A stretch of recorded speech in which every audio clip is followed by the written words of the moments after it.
Nos vamos a Fedesarrollo, uno de los centros de pensamiento más importantes del país para el tema económico. Y nos vamos para allá para tratar de comprender el decreto que fue expedido por el Ministerio de Hacienda que cambia el panorama de los impuestos para muchos colombianos, anticipando impuestos del año que viene. Don Luis Fernando Mejía, director de Fedesarrollo, buenos días, bienvenido a la W. Hola, ¿qué tal? Muy buenos días, gracias por la invitación, saludo muy especial para todos los oyentes.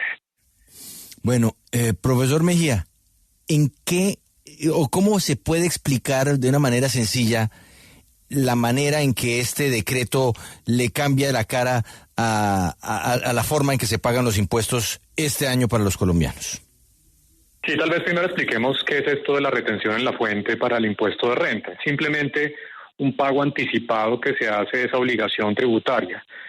Muchas empresas y la gran mayoría de asalariados, por ejemplo, las personas naturales, tienen que declarar sus ingresos para propósitos del pago del impuesto de renta. ¿Cuándo se hace esa declaración?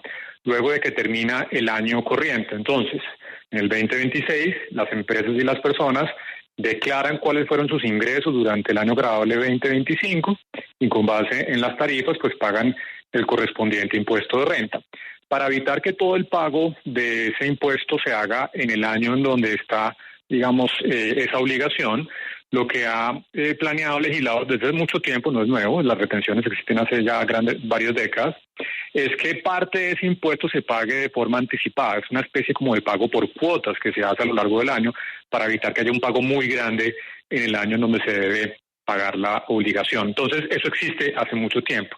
¿Qué es lo atípico que ocurrió con el decreto que publicó el día de ayer el Gobierno Nacional a través del Ministerio de Hacienda?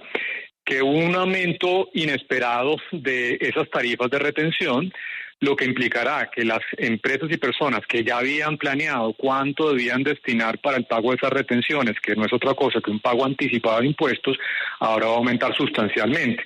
En algunos casos, como por ejemplo el sector agropecuario, el sector transporte, prácticamente se le está triplicando ese pago anticipado, lo cual naturalmente va a afectar el flujo de caja. Entonces, consecuencia más importante, esto aprieta el flujo de caja de una gran cantidad de empresas micro, pequeñas, medianas y grandes del país. Esto generará pues menos disponibilidad para poder invertir, para poder generar actividad productiva, así que podría tener eventualmente un impacto negativo en materia de crecimiento, por un lado. Y por otro lado, en materia fiscal no es una solución, porque esto, para hablarlo coloquialmente, es como si un asalariado le dice a su jefe o empleador, oiga, adelánteme el pago del salario del 2026 para poder financiar el gasto de este año. Pues obviamente eso lo único que hace es abrir un hueco adicional en el 2026. Así que mala noticia, claro, por esas dos dimensiones. Sí, es lo que mencionábamos más temprano, pan hoy pero hambre para mañana, y en medio de esto pues algunos expertos han asegurado pues que esta es como una reforma tributaria disfrazada, que es casi una expropiación y que este incremento de lo que usted nos ha explicado de la retención en la fuente pues debió pasar también por el Congreso de la República. ¿Usted también lo ve así? No, no estoy de acuerdo con esa visión. El Estatuto Tributario, que es una ley de la República, le da la facultad expresa al Gobierno Nacional para determinar las tarifas de la retención del impuesto de renta y complementarios. Hay un artículo en el Estatuto Tributario que le da expresamente esa competencia al Gobierno Nacional. Lo único que le dice el legislador, no puede fijar una tarifa superior al 4.5%. En este caso, si bien se aumentaron, no hay ninguna que esté por encima de esa cifra de 4.5. Tampoco diría que es una reforma tributaria por la puerta de atrás, porque es simplemente un pago anticipado de un impuesto que de todas formas se tiene que pagar. Así que ahí no hay un aumento en la carga tributaria y tampoco es una expropiación, porque simplemente ratifico, es un pago mayor anticipado del impuesto de renta. Así que creo que el problema no está en la legalidad, la facultad es expresa por parte del legislador para que el gobierno haga esto. El problema son las consecuencias económicas que esto va a generar, la afectación, el flujo de caja para las empresas, y que ratifico no es una solución que resuelva el problema fiscal que tiene el gobierno nacional. Director Luis Fernando Mejía, ¿en esas consecuencias podemos meter que aumenten quizás los precios de la canasta familiar?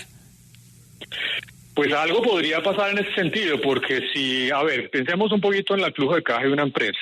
Una empresa dice, yo tengo ya unas obligaciones para poder operar, tengo que pagar a los proveedores, tengo que pagar los salarios, tengo que pagar además las retenciones del impuesto de renta, y ya tenía ese flujo de caja proyectado desde el inicio del año. Ahora el gobierno le dice, no señor, usted ahora va a tener que triplicar esa retención. ¿Qué hace una empresa? Bueno, no tiene muchas más alternativas, sino una, endeudarse. Obviamente, acudir al sistema financiero para buscar la plata, la liquidez, ese capital necesario para poder pagar la obligación. Dos, dependiendo de la estructura del sector, eventualmente trasladarle esa necesidad de aumento de caja al consumidor final. Dependerá pues de la estructura de competencia, de qué tan, digamos, es factible trasladarle ese aumento de precios. Así que eventualmente podría haber, no creo que sea muy sustancial, pero indudablemente que, pues ratifico, es una muy mala noticia desde el punto de vista de la caja de las empresas en el país.